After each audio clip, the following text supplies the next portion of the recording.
Here he is back on the show, Blake Bilder, after doing exactly what he said he was going to do, finish Alex Morgan at Contender Series and earn a UFC contract. I feel amazing, bro. I feel like a UFC fighter. That's what they said. They're like, "How are you feeling today?" I was like, I feel like a UFC fighter. I told Cormier before the fight. He's like, "How you feeling?" I was like, "Blessed and highly favored."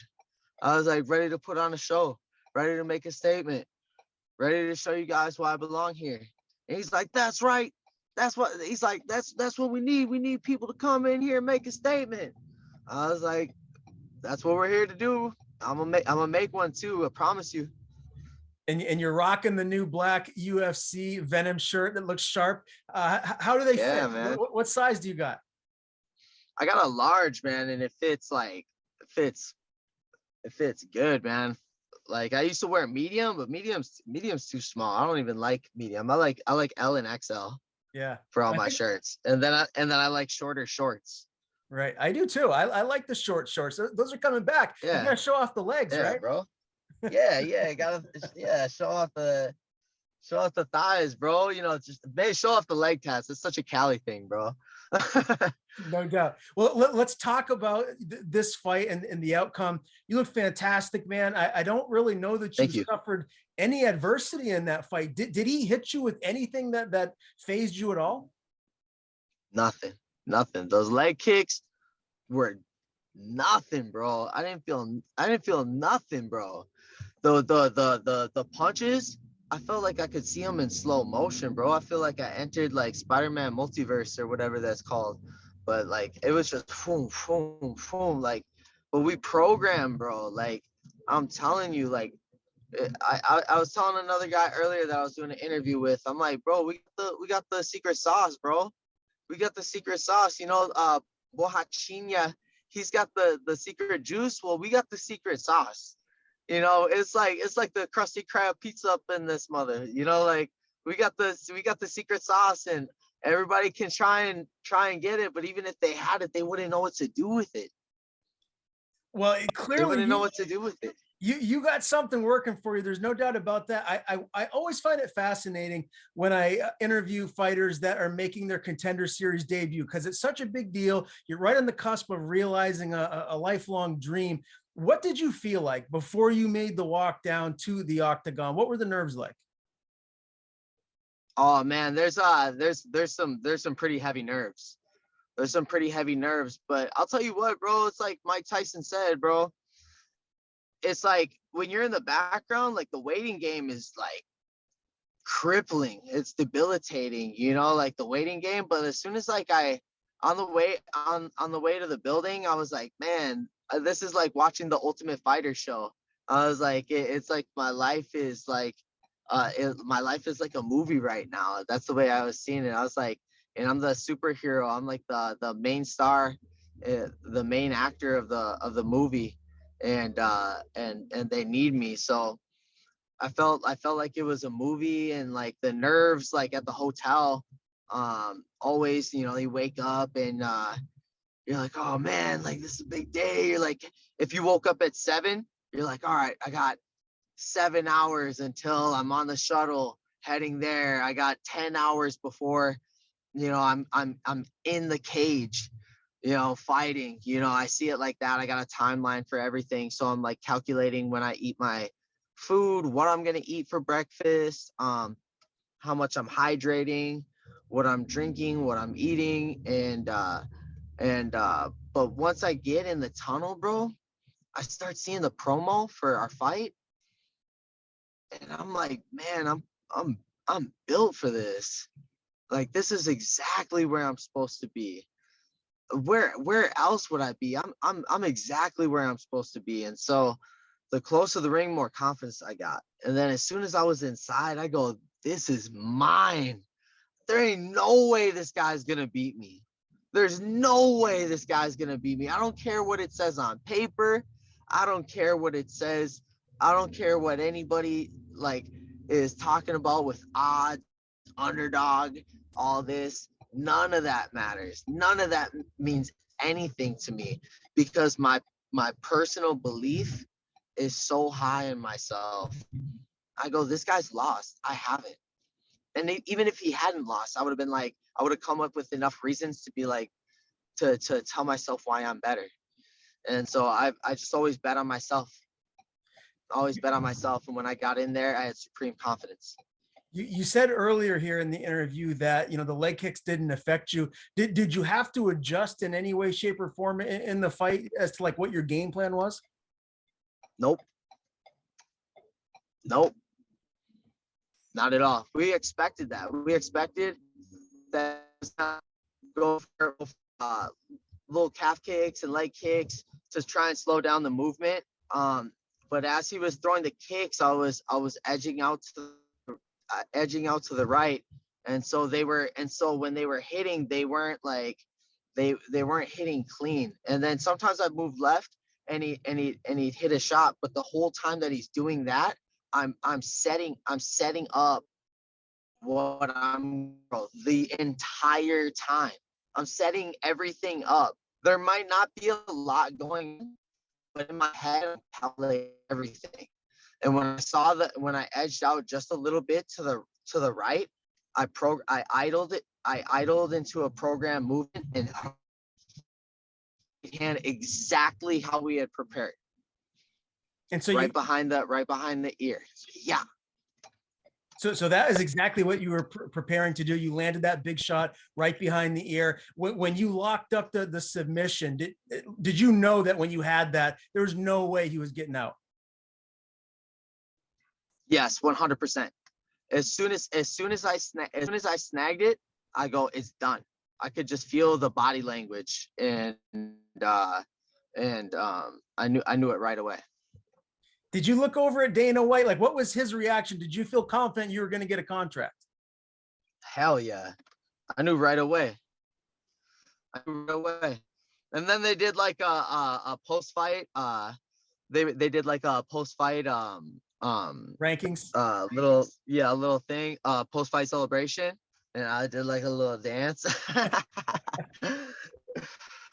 Man, I was like, where's Dana? Where's Dana? Where's Dana? I was like, Dana, Lenny Mal time, bro. Come on. I was like, get that pen ready. And he was like, and you could read his lips. That was fucking impressive. All of them were like, what? Damn, okay. How did you celebrate that night? What did you and your team do? Oh, we went to Circa. So I don't drink, I don't party, I don't do none of that shit. But I do like to eat fat ribeyes. And so we went to Circa and went up to my boy Aries. I'm telling you guys, everybody that's watching this right now, if you enjoy a good ribeye, good desserts, good lobster mac and cheese, bro, the mac and cheese was literally on a lobster tail. Like in it, like with like the breadcrumbs. Oh my god, bro, it was so fire. We had the lobster mac and cheese with like the bone-in ribeye. I think it was a 16 ounce. One of probably the best ribeye I've ever had in my entire life, bro. Absolutely amazing. So me and the crew, we went out there and we just ate a good meal after my fights. I don't like to party. I don't like to be in the club. I like to go and break bread with the people who have been there for me. And for me, that's more meaningful. I enjoy the company of the people that have been there for me. I love it, man. Well, let's talk about someone else that's been there for you. That's my guy, Jacob De Leon. He followed you all during fight week and documented that. What was that whole experience like, having the camera there nonstop as you're doing your thing, getting ready for the biggest fight of your life? Man, it's cool, bro. It's like, man, wow. Like I get a camera following me around and doing all this. And then the homie Jacob, man, I'm telling you, man, Jacob is the man. If you go to my Instagram, Blake the Builder, and look at all the edits that this fool did. I mean, he would go and film all day, and then as soon as we got done, he'd be in the hotel room on his laptop putting it all together. That fool filmed all day, stayed up till like 4 or 5 in the morning, finishing it up, got like 2 hours of sleep, and was back filming us again all day. All day. The fool is like, so off to his craft thing that he's doing, like it's amazing. So for me, I I uh um I loved it, man. He sat with me for an hour and 40 minutes during my weight cut, and me and him just chopped it up. He made the weight cut the easiest weight cut I've ever had in my life. Man, that's awesome. And Blake, you really struck a chord with a lot of people talking about some personal stuff. Your brother's suicide, promoting mental health awareness, and you struck a chord with me too because I actually lost my best friend to a suicide 10 years ago now. So I totally empathize and feel with everything that you're saying. Well, what do you plan on doing moving forward outside of just using your platform? Is there anything that you intend to do to really shine a light on mental health awareness? And absolutely. Yeah, right now, um I'm I'm about to get on a little like podcast thing. I don't know what it is, but it's called Perfectly Imperfect.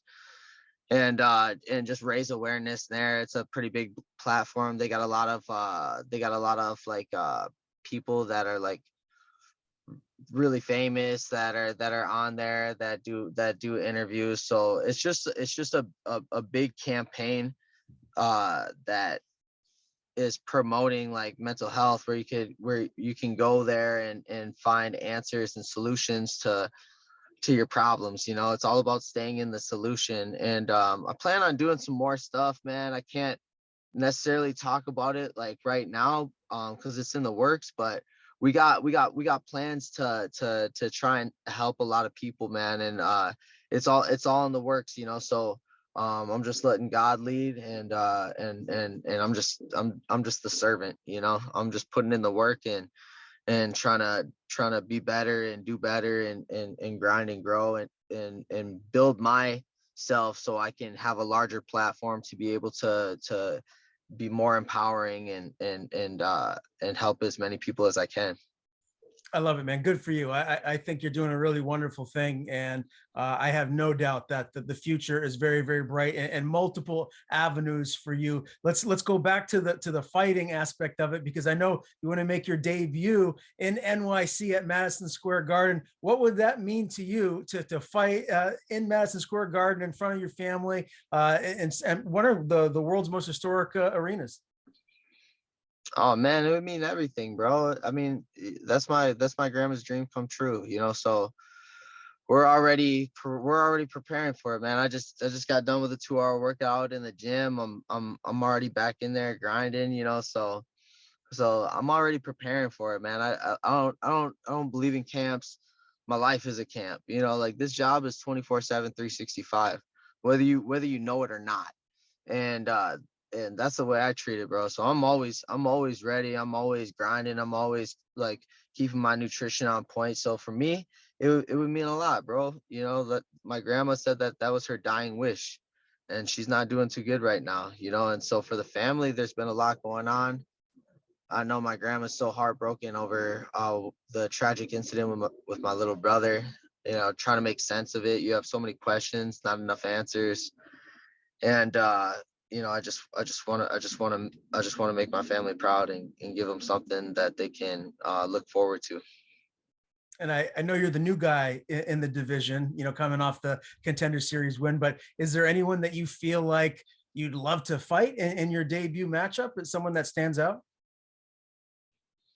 Man, anybody, bro. To be honest, like there's not anyone in particular, but I'm trying to get to the top fast. So if we can get a top ranked guy, let's do it. But I'm here for all the smoke, bro. I'm ready. Like I didn't pick this career to take easy fights. I'm here to fight the best guys, take out the best guys, and then have the guys want to take me out too. Like let's get it. So I mean, I'm gonna leave that to my management, and see what they think. But whoever, you know, You know, it's like Broner said, man, like anybody can get it, you know, American, Puerto Rican, Mexican, anybody can get it. I'm the can man. I love it, man. Well, again, Blake, congrats on the win and the UFC contract. Great talking to you again to recap one of the biggest moments of your life, I'd have to imagine. Definitely your MMA career, and can't wait to see you back in there. But before we do sign off, I want to give you the floor. Tell people where they can follow you online, on social media. If you have anyone to thank, the floor is yours. Yeah, my sponsors, Fuego Delta 8, Carnivore Trading, Rhino Rush, Drip Drop. I appreciate you guys. Massage Matters, Cal Attorneys, all my coaches, man. Man, I really appreciate all the haters and the doubters, man. You guys fuel me so much, give me so much motivation, man. Thank you. I hope I get more of you, so you can keep losing your money and you can keep doubting me and keep the believers making some money. I want to thank God. I want to thank my grandma, my mom, my family. I want to thank the people who believed in me, because you know, there's a lot of old coaches and teammates that that you were close with, or you think you were so close with, and then, you know, just because you ain't around them or rocking with them, man, like it's like they don't show any love or support, you know. And I think that's the wrong way to go about it, man. If you have people in your life, and if you got breath in your lungs, man, you got to just show love to anybody that's doing better. But a lot of people want to see you do good, but they don't want to see you do better than them, you know. So for me, I just appreciate the people who have really been there for me. My mentor Tom, my roommates who give me a beautiful home in Orange County, Costa Mesa. I got palm trees in my driveway, bro. That's just the craziest thing to me. You know, it's like I'm so blessed, man. I'm so blessed. I want to thank you, bro, for interviewing me. Man, what a blessing it is to be on here and sharing my platform and sharing my life with whoever sees it and whoever watches this. Thank you to all the people who reached out. There's so many numbers that hit me up. I don't even know who half of them are, but I appreciate it so much, man. I love you all. I'm just filled with love and light, man. I'm illuminated by God, and I'm here to do His work. So I want to thank my coach Flame. I fucking love that motherfucker. 60 cheese, baby, and my coach Adam Lynn and Felipe Fogelin. I love you guys. Thank you for everything, and thank you, bro. Have a blessed weekend.